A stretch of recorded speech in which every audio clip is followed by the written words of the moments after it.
feed off your failure. Jeremy Palpatine Ruggles. I don't even know that word. You don't know the... Bro, have you never watched Star Wars? Absolutely not. I'm a grown-up. Were you a kid during the time that Star Wars was out? I was never a kid. I'm always a grown-up. Yeah. That's actually a good point. Jeremy is a kid. That would be... Imagine it. Go ahead and try.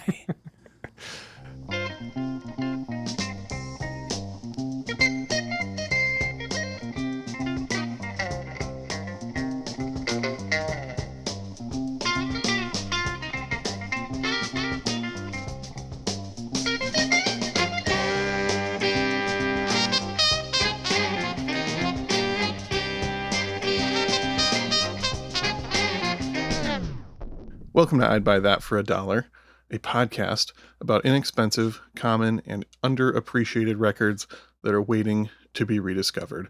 I'm your host, Sean Hartman, shameless recycler of spooky sounds and consumer of spiced wafers. I'm co-host Jeremy Ruggles, co-illustrator and content manager of pumpkin spice latte-based Angry Beaver memes. And I am co-host Peter Cook, pronunciation advisor for the Moog synthesizer. The Moog? Exactly. Oh, that all points to something, right? Right, guys? It sure does point to something. That it's Halloween. It is officially the spooky season. This episode is dropping on National Pumpkin Day, October 26th. You mean it is National Pumpkin Day? Correct. It's dropping today. I'm petting my pumpkin right now. Is it all warm and fuzzy? Wait, that's not what a pumpkin's supposed to be. No, but it is. Good grief. Oh, wait, I said I wasn't going to do that this. You already blew it. I said I wasn't going to cackle and scream this year.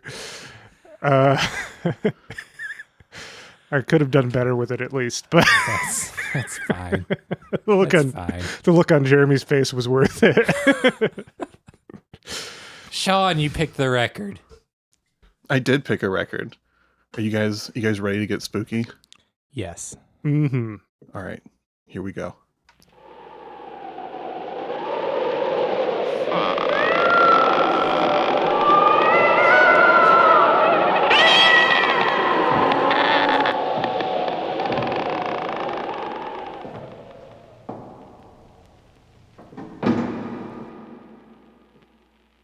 Welcome to my record collection.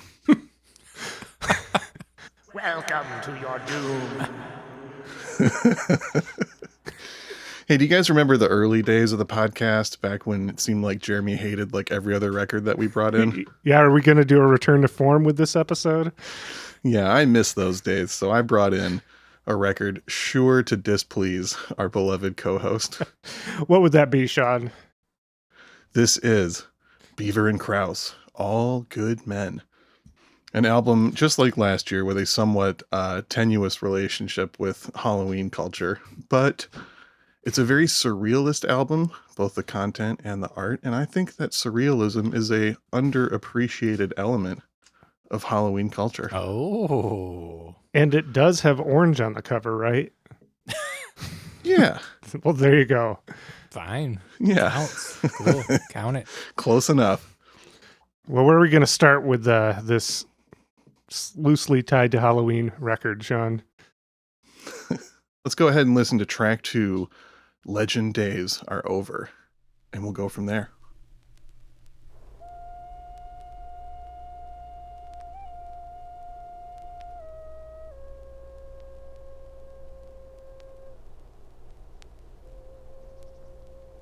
The way the medicine man went and got guidance spirit, contact with animal or whatever it is, they kept on that since every winter. They got strong and power came to them. They got strong and power came to them. Power came to them. Power came to them. Power came to them. Power came to them. Power came